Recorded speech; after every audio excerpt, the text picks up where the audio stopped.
शासन योजनेअंतर्गत झालेल्या जल्लोषादरम्यान धक्कादायक प्रकार उघड झालाय। शिंदे सेनेच्या शाखा प्रमुखाला भाजपचे माजी नगरसेवक नारायण पवार यांनी कानशिलात लगावल्याचा आरोप केला। या प्रकरणाची नोंद ठाण्यातल्या नौपाडा पोलीस ठाण्यात तक्रार म्हणून करण्यात आली आहे। जल्लोषाच्या वातावरणात अचानक झालेल्या मारहाणीमुळे परिसरात खळबळ माजली।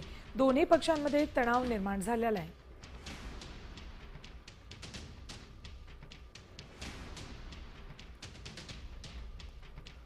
बीएसपीच्या घरावरनं राजकारण एकीकडे तापत असताना दुसरीकडे मात्र शासनाच्या वतीने मुद्रांक शुल्क माफ करण्यात आलं आहे।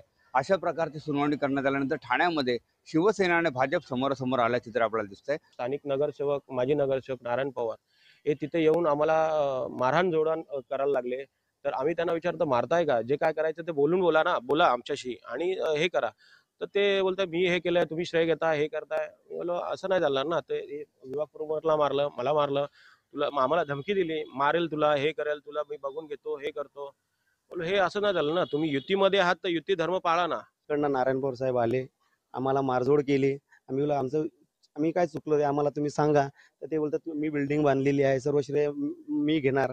मी बोला शिंदे साहेबांच्या आदेशानुसार आम्ही कार्यकर्ते काम करत आहे, एवढंच बोलल्यानंतर डायरेक्ट मारहाण चालू केली। आम्हाला आमचा कार्यक्रम उद्ध्वस्त करून लागले। तिकडनं 40-50 लोक आले, त्यांनी आम्हाला धक्काबुक्की केली। नंतर मग मारहाण केल्यानंतर आम्हाला गेटच्या बाहेर काढलं।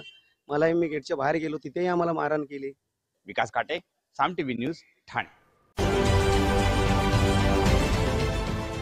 देश विदेशातील प्रत्येक घडामोडींचे लाईव्ह अपडेट मिळवण्यासाठी आता साम टीव्हीच्या सर्व सोशल मीडिया प्लॅटफॉर्मला लाईक, फॉलो आणि सबस्क्राईब करा।